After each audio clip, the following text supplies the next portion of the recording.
வணக்கம் நண்பர்களே. அமாவாசை பௌர்ணமி நாட்கள்ல மக்கள் அதிகமா கோயிலுக்கு போறாங்க. இதை வழக்கமா வச்சிருக்கிறோம்.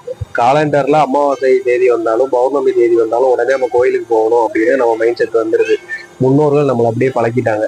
ஏன் அன்னைக்கு மட்டும் ரொம்ப சிறப்பா பூஜைகள் கோயில்ல நடக்குது, நம்ம ஏன் எல்லாரும் கோயிலுக்கு போகணும் அப்படிங்கிறது அவசியம் அப்படின்னு சொல்றாங்க அப்படிங்கிறத பத்தி தான் நம்ம இந்த பதிவுல விரிவா பார்க்க போறோம். இந்த சேனலை சப்ஸ்கிரைப் பண்ணிக்கிங்க. நிறைய ஆன்மீக தகவல்கள் நீங்க தெரிஞ்சுக்கலாம். நம்மளை சுற்றி எப்பவுமே ஒரு வைப்ரேஷன் இருந்துகிட்டே இருக்கும். பாசிட்டிவ் எனர்ஜி, நெகட்டிவ் எனர்ஜின்னு சொல்லுவாங்க. அது அதை தான் நம்மளோட எண்ணங்களை தீர்மானிக்கிறது. நம்மளோட வாழ்க்கையை அதான் வழி நடத்தும். நம்மளோட எண்ணங்கள் சந்தோஷமா இருக்கிறதும் துக்கமா இருக்கிறதும் அந்த எனர்ஜி நம்மளை சுற்றி எந்த அளவுக்கு அதிகமா இருக்கிறது அப்படிங்கிறத பொறுத்து தான். நம்மளை சுற்றி பாசிட்டிவ் எனர்ஜி அதிகமா இருக்கிறப்போ நல்ல எண்ணங்களும் நம்ம மனசு ரொம்ப சந்தோஷமாவும் இருக்கும். நம்மளை சுற்றி நெகட்டிவ் எனர்ஜி இருக்கு அப்படிங்கிறப்போ நம்மளோட மனசு ரொம்ப ஒரு துன்பத்திலையும் நம்ம தப்பான எண்ணங்கள் யோசிச்சுக்கிட்டும் இருப்போம். இதான் எண்ண ஓட்டங்களை அந்த வைப்ரேஷன் கண்ட்ரோல் பண்றது. இந்த வைப்ரேஷன் எங்க கிரியேட் ஆகும் அப்படின்னா இது ஸ்பேஸ்ல இருந்து தான் நம்மளுக்கு கிடைக்கும். ஸ்பேஸ்ல இருந்து ஒவ்வொருத்தவங்களுக்கும் இந்த பூமிக்கு நிறைய வைப்ரேஷன் வந்துகிட்டு இருக்கும். இது ஒரு கனெக்ஷன் இருந்துகிட்டே இருக்கும். நிறைய வைப்ரேஷன்ஸ் மேல இருந்து கீழே அப்சர்வ் ஆகிட்டே இருக்கும். ஒவ்வொரு ஹியூமனை சுத்தியும் ஒரு சர்க்கிள் மாதிரி இருக்கும். இது பாத்தீங்கன்னா எல்லா ஜீவராசிகளுக்குமே இருக்கும். நமக்கும் இல்லை, இந்த பூமி மேல வாழ்ற எல்லா உயிர்கள் மேலையும் எல்லா பொருட்கள் மேலையும் இந்த வைப்ரேஷன் ஃபீல்டு இருக்கும். இதான் மேக்னெட்டிக் ஃபீல்டுன்னு சொல்லுவாங்க. இதோட தன்மை தகுந்த மாதிரிதான் நம்மளோட குணாதிசயங்களும் நம்மளோட ஆக்டிவிட்டிஸும் இருக்கும். இது மறைமுகமா கண்ணுக்கு தெரியாம நடக்கிற விஷயங்க. இப்போ ஸ்பேஸ்ல இருந்து நிறைய எனர்ஜி பூமிக்கு வந்துகிட்டே இருக்கும். அது நம்ம உடம்புல எந்த அளவுக்கு அப்சர்வ் ஆகுது அப்படிங்கிறத வச்சுதான் நம்மளோட வாழ்க்கை அந்த சுழற்சி நடந்துகிட்டே இருக்கும். இப்போ நம்ம ரொம்ப வருத்தமா இருக்கிறோம், மனசு ரொம்ப கவலையா இருக்கு அப்படிங்கிறப்போ நம்ம கோயிலுக்கு போனோம் அப்படின்னா ஒரு நிம்மதி கிடைக்கும், ஒரு ஆறுதல் கிடைக்கும், ஏதோ ஒரு புது விதமான உணர்வு கிடைக்கிறத நம்ம எல்லா பேரும் அறிவோம். இது எப்படி நடக்குது அப்படிங்கிறப்போ ஸ்பேஸ்ல இருந்து வர அந்த எனர்ஜி கோபுரத்துக்கு இருக்கு பார்த்தீங்களா, கோபுரத்துக்கு மேல கலசம் வச்சிருப்பாங்க. அந்த கலசம் கூர்மையா இருக்கும். அது தானியம் கொட்டி வச்சிருப்பாங்க. அது ஒரு மேக்னெட்டிக் ஃபீல்டு மாதிரி அதை ரொம்ப அப்சர்வ் பண்ணும். அப்சர்வ் பண்ணி அந்த கருவறையில இருக்கிற விக்கிரகத்துக்கு அதை பாஸ் பண்ணிடும். நம்ம கருவறை சின்னதா இருக்கும். நம்ம முன்னாடி நம்ம போய் சாமி நின்று கும்புற இடம் பார்த்தீங்கன்னா வராண்டா பெருசா இருக்கும். அந்த கருவறை வழியா வெளியில வர அந்த விக்கிரகம் வழியா வெளியில வர அந்த ஆற்றல் அப்படியே அடைச்சு வச்சிருந்து தண்ணியை நீக்கிவிட்டா எப்படி ஃபாஸ்டா போகுமோ அது மாதிரி ஒரு ஃபுல் ஃபோர்ஸ்ல வெளியில வரும். அப்போ முன்னாடி நிக்கிற நமக்கு ரொம்ப ஆற்றல் கிடைக்கும். அது ரொம்ப அதிகமா இருக்கும். அது நம்ம பாடியில பாஸ் ஆகிறப்போ நம்மளோட நெகட்டிவ் எல்லாமே மறைஞ்சு பாசிட்டிவ் எனர்ஜி அதிகமாகும். இது எப்படின்னா ஒரு மொபைல் சார்ஜ் பண்ற மாதிரின்னு வச்சுக்கோங்களேன். பாசிட்டிவ் தாட்ஸ் அதிகமா கிரியேட் ஆக ஆரம்பிச்சிடும் நமக்குள்ள. இதான் அதோட உண்மையான சயின்டிபிக் ரீசன்.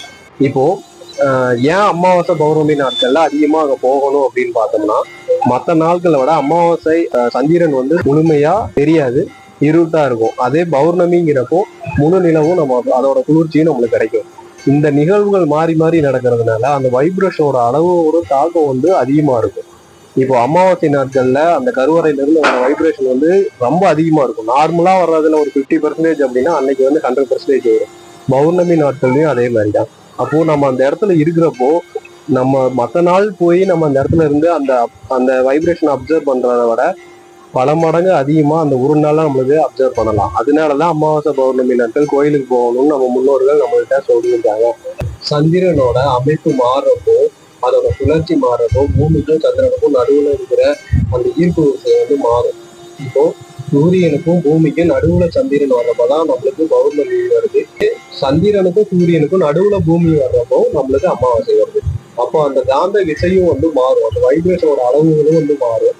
அப்போ அந்த கோபுரத்தின் வழியா ஈர்க்கப்பட்ட அந்த கதிரலைகள் எல்லாமே விக்கிரகத்துல பட்டு விக்கிரகத்துக்கு முழு ஆற்றலோட நம்மளுக்கு கிடைக்கும். அப்போ நம்மளோட எண்ணங்கள் எல்லாமே மாறும். நம்ம அப்போ என்ன வேண்டுதல் வைக்கிறோமோ அது எல்லாமே பாசிட்டிவாவே இருக்கும், பாசிட்டிவாவே நடக்கும். அமாவாசை பௌர்ணமி நாட்கள்ல முடிஞ்ச அளவுக்கு யாருமே கவலைகளோட இருக்கவே கூடாது. நம்மளோட எண்ணங்களை தூய்மையாகவும் அமைதியாகவும் சந்தோஷமாகவும் வச்சுக்கிட்டோம் அப்படின்னா அடுத்து வர நாட்கள் நம்மளுக்கு அதே மாதிரி மாறும். அன்னைக்கு ரொம்ப கஷ்டப்பட்டுக்கிட்டும் ரொம்ப டென்ஷனாகவும் கவலையாகவும் இருக்கிறோம் அப்படின்னா அடுத்த வர நாட்கள் அதே மாதிரி உருவாயிடும். அதனாலதான் மறைமுகமா நம்மளுக்கு முன்னோர்கள் அமாவாசை பௌர்ணமிங்கிற நாட்கள்ல அது ஒரு சிறப்பு பூஜைகள் நடக்கிற நாட்களா மாற்றி வச்சு நல்ல விஷயங்களுக்காக அதை மாற்றி வச்சு கோயில்களுக்கு போங்க அப்படின்னு சொல்றாங்க. இதனால இதை பத்தி தெரியாம நிறைய பேர் இருந்திருக்கோம். இப்ப இதை பத்தி தெரிஞ்சுக்கிறோம். இதுக்கப்புறம் அமாவாசை பௌர்ணமியை நீங்க யாரும் மிஸ் பண்ண மாட்டீங்க அப்படிங்கிறது எனக்கு நம்பிக்கை இருக்கு. கடற்கரைக்கெல்லாம் நீங்க கடற்கரைக்கெல்லாம் போனோம்னா தெரியும், அமாவாசை இது பௌர்ணமி கடலோட சீற்றங்கள் வந்து அதிகமா இருக்கும், அலைகள் வந்து அதிகமாகும். அது எதனால அப்படின்னா அந்த ஈர்ப்பு விசை மாறுறதுனால காரணமாக அதிகமான ஈர்ப்பு விசை அந்த கதிர்வீச்சுகள் வந்து பூமி மேல விழுகும். அதனாலதான் அந்த மாறுதல்கள் ஏற்படுது. அதே நம்ம உடம்புலயும் அது மாதிரி மாறுதல்கள் ஏற்படும். நம்மளை சுத்தி எப்பவுமே ஒரு வைப்ரேஷன் வந்துட்டே இருக்கும். ஒரு ரேடியேஷன் நம்மளை சுத்தி பாம்புல இருந்துகிட்டே தான் இருக்கும். ரெண்டாவது, கோயிலை சுத்தி ஒரு சர்க்கிள் மாதிரி ஒரு அமைப்பு வந்து இருக்கும். ஒரு பர்டிகுலர் ரேஞ்சுக்கு வந்து அதோட ரேடியேஷன் வந்து அதிகமா இருக்கும். அந்த கோபுரத்தினுடைய ஈர்த்து அதை அப்சர்வ் பண்ணி வெளியில கொடுக்குற அந்த ரேடியேஷன் வந்து ஒரு சர்க்கிள் மாதிரி ஃபார்ம் ஆயிருக்கும். இந்த செல்போன் டவர் மாதிரி கோபுரம் வந்து ஒர்க் ஆகுதுன்னு வச்சுக்கோங்க. எக்ஸாம்பிள் சொல்றேன், உங்களுக்கு ஈஸியா புரியும் நினைக்கிறேன். இப்போ செல்போன் டவர் எப்படி ஒரு குறிப்பிட்ட ரேஞ்சுக்கு அதோட டவர் நம்மளுக்கு கிடைக்கும், ஒரு குறிப்பிட்ட அளவு தாண்டிட்டோம்னா நம்மளுக்கு சிக்னல் போயிடும். அதே மாதிரி கோபுரத்துல இருந்து நம்மளுக்கு ஒரு சர்க்கிள் மாதிரி கிரியேட் ஆயிருக்கும். ஒரு குறிப்பிட்ட ரேஞ்சுக்கு வந்து கோபுரத்தை சுத்தி இருக்கிற ஏரியா ஃபுல்லா அந்த ரேடியஸ் வந்து அதிகமா அப்சர்வ் பண்ணி அந்த இடத்துல வந்து கொடுத்துக்கிட்டே இருக்கும். அப்போ நம்ம அந்த இடத்துல இருக்கிறோம் அப்படின்னாவே, அந்த சர்க்கிள்குள்ள நம்ம என்டர் ஆயிட்டோம் அப்படின்னாவே நம்மளோட எண்ணங்கள் எல்லாமே மாறுறத நம்ம உணரலாம். நம்மளோட கவலைகள் எல்லாம் பார்க்கறத உணரலாம். நம்ம எவ்வளவு டென்ஷனா இருந்தாலும் எவ்வளவு குழப்பங்களா இருந்தாலும் நம்மளோட எண்ணங்கள் எல்லாமே நேர்மறை எண்ணங்களா மாறிடும். எதிர்மறை எண்ணங்கள் நம்மளை விட்டு விலகி இருக்கும். இதனாலதான் கோயிலுக்கு போனா நிம்மதியும் மன அமைதியும் நம்மளுக்கு கிடைக்குதுன்னு சொல்றோம். அமாவாசை பௌர்ணமினால அந்த ரேடியேஷன் ரேஞ்ச் வந்து அதிகமா இருக்கும். அப்போ நம்மளுக்கு வந்து மற்ற நாள் போறதை விட டபுள் மடங்கு நம்ம அங்க வந்து பாடி வந்து அதை அப்சர்வ் பண்ணும் நம்ம பாடி. அப்படிங்கிறப்போ நம்மளை சுத்தி இருக்கிற அந்த ஃபீல்டோட எனர்ஜி வந்து ரொம்ப பூஸ்டப் ஆகிடும். அதனால நம்மளோட மனநிலை மாறி நமக்கு ஒரு உற்சாகம் கிடைக்கும், ஒரு புத்துணர்வு கிடைக்கும். நம்ம வாழ்க்கையவே மாற்றக்கூடிய சக்தி அந்த 2 நாள்ல நம்மளுக்கு அதிகமா இருக்கும், கிடைக்கும். அதனாலதான் அமாவாசை பௌர்ணமி நாளுக்குலாம் நம்ம கோயிலுக்கு போறது முக்கியம் அப்படின்னு சொல்றோம். இன்னும் பல தகவல்களை நீங்க தெரிஞ்சுக்கலாம். இந்த சேனலை சப்ஸ்கிரைப் பண்ணிக்கோங்க. பல ஆன்மீக தகவல்களும் சித்தர்களோட வாழ்க்கை வரலாறுகளும் அவங்களோட மகிமைகளும் நம்ம தெரிஞ்சுக்கலாம். கனகம்பட்டி ஐயாவோட நிறைய அற்புதங்களையும் மகிமைகளையும் நம்ம இந்த வீடியோல இதுக்கு முன்னாடி பதிவுல நம்ம பார்த்துருக்கிறோம்.